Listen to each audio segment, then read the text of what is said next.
Good morning, everyone. Matthew with Be Different. This morning has been an interesting morning so far. I go to the gym that just opened, day 2 of their opening, and no one shows up to actually open the gym.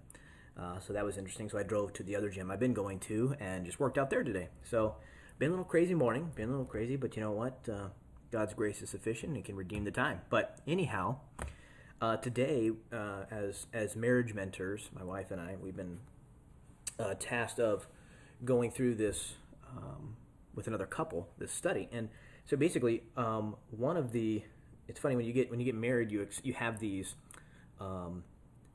unexplained rules and roles that you think the other person is just going to pick up on. For instance, when I grew up, my mom would always tell me, she'd always wake up early.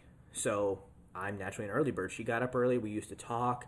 We get up early and go in the kitchen, and that's kind of our place where we talk and reconnect and catch up on things we haven't seen each other in a long time. Whereas my wife's family, they're used to, before I came along, they're used to sleeping in.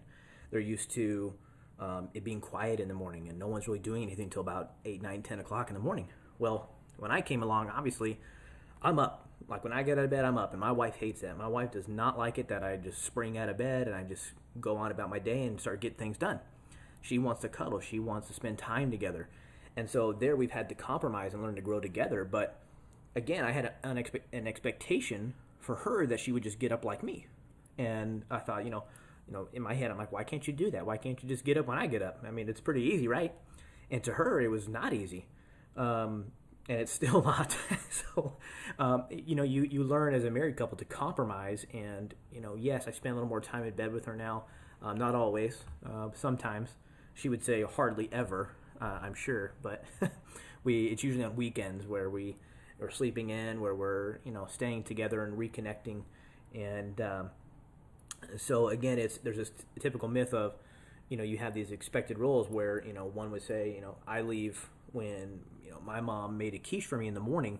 She always left it out on the stove because it was already cooked, and I would eat it over a course of a couple days. Well, my wife thinks that's weird, and she puts it in the fridge because obviously it's food. It needs to be in the fridge to stay good. And so we laugh about it. Of course, it's not an arguing point, but it's just funny that you expect what you normally do, you expect your spouse to pick up on, and you never say a word about it, but you just expect them to know. And a lot of times that can be fighting points for couples, is that they just expect them to understand or to know, and you've never talked about it, you've never explained it, you've never spoken about it, and so that can cause a lot of arguments. So anyway, just something to be on the lookout for.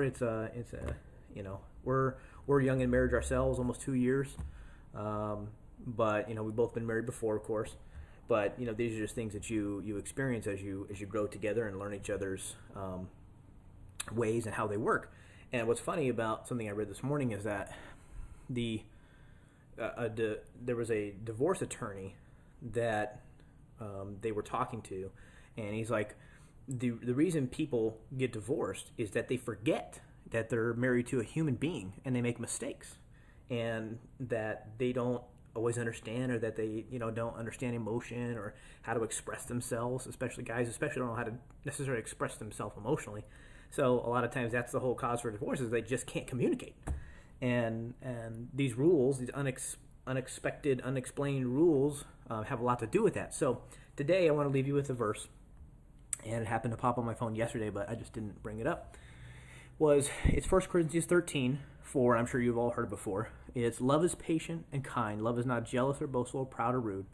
It does not demand its own way. It is not irritable, and it keeps no record of being wronged. It does not rejoice about injustice, but rejoices whenever the truth wins out. Love never gives up, never loses faith, is always hopeful, and endures through every circumstance.